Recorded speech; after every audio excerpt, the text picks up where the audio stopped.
उन्नाव में एक मासूम से हैवानियत का मामला सामने आया। गहरी नींद में सोई मासूम को पड़ोसी चाचा मुंह दबाकर उठाकर ले गया और रिश्तों को तार तार कर दिया।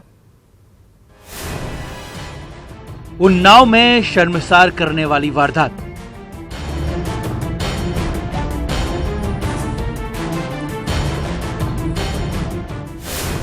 बारह साल की मासूम से हैवानियत।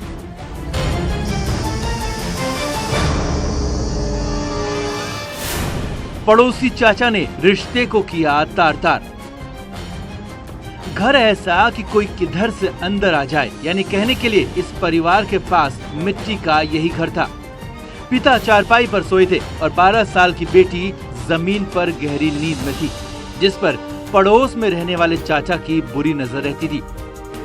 20 जून की रात मौका देखकर पड़ोसी युवक नाबालिग को बगीचे में उठा ले गया और जब सुबह बच्ची की खोजबीन शुरू हुई तो उसकी लाश पेड़ के नीचे मिली।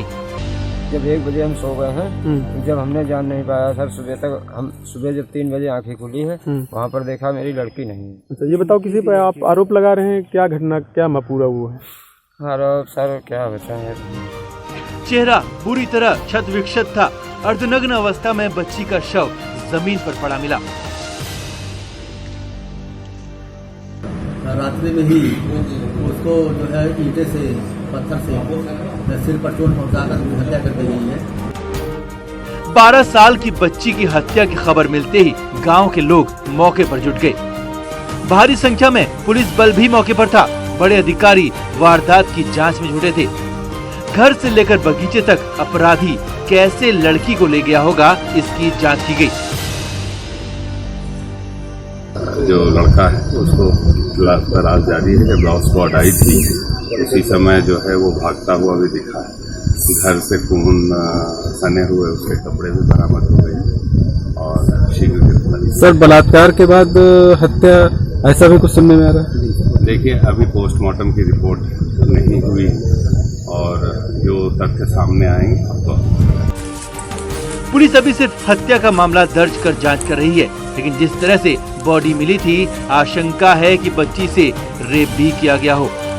पुलिस ने आरोपी की पहचान कर ली है और उसकी गिरफ्तारी की कोशिश में लगी है। उन्नाव से न्यूज़ 18 के लिए अनुज गुप्ता की रिपोर्ट।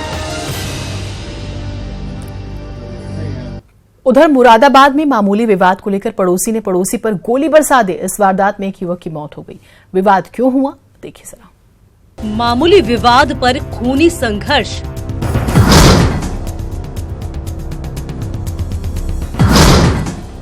खंबा बना मौत का खंजर।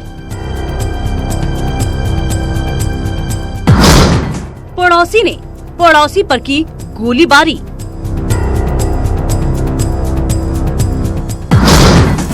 एक की मौत, 2 गंभीर रूप से घायल।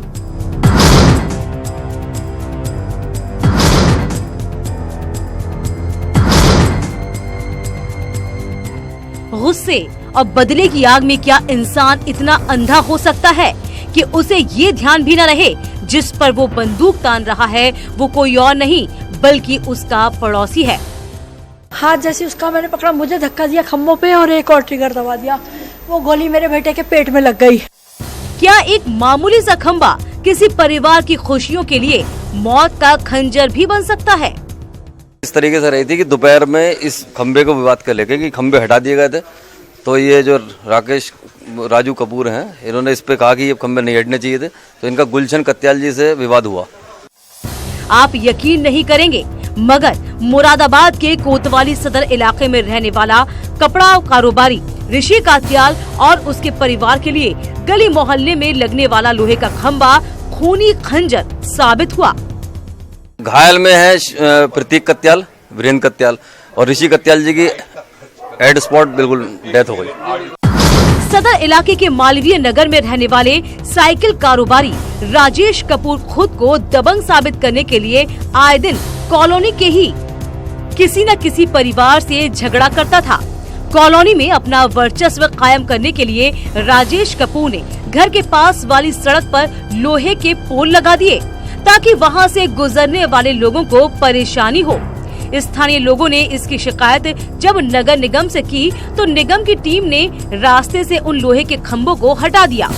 खंबे हटने से गुस्सा राजेश कपूर ने पड़ोसी गुलशन कात्याल पर शक जाहिर करते हुए उसे धौंस दिखानी चाहिए। दोनों के बीच विवाद हुआ, मगर पुलिस की दखलंदाजी के बाद मामला शांत हो गया। राजू कपूर हैं, इन्होंने इस पे कहा कि ये खंबे नहीं हटने चाहिए थे, तो इनका गुलशन कत्याल जी से विवाद हुआ। उस विवाद को दोपहर में सुलझा दिया गया। पुलिस कार्रवाई हुई थी, पुलिस के यहाँ पे जाके दोनों समझौता कर लिया।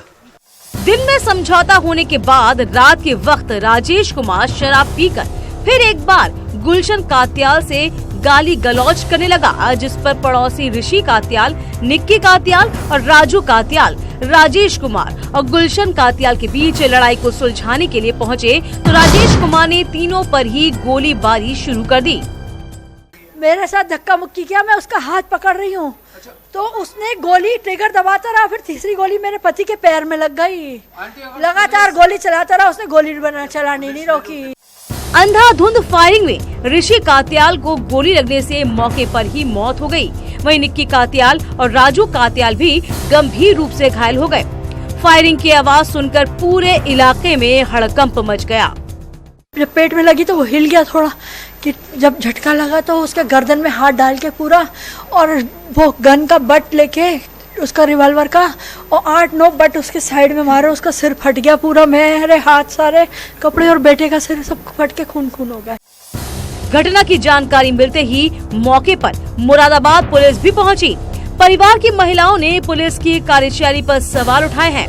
महिलाओं का कहना है कि जब पुलिस को मालूम था कि दिन में राजेश कपूर का विवाद हुआ है, तो पुलिस ने उनका लाइसेंसी हथियार जब्त क्यों नहीं किया। तो जब उन्हें पता है कि असला है तो उसका उसी टाइम क्यों नहीं जमा कराया जब तू लड़ता फिर रहा है। और रात को भी पुलिस वाले आ गए, जब मैं इसका हाथ पकड़ रही थी तो पुलिस के आने के बाद एक गोली और चली। वहीं पुलिस ने हत्या के मुख्य आरोपी को गिरफ्तार कर लिया है। ने इसमें जो मुख्य एक्यूज्ड इसमें है उसको गिरफ्तार कर लिया है, जो शस्त्र प्रयोग हुआ है उसको बरामद कर लिया है।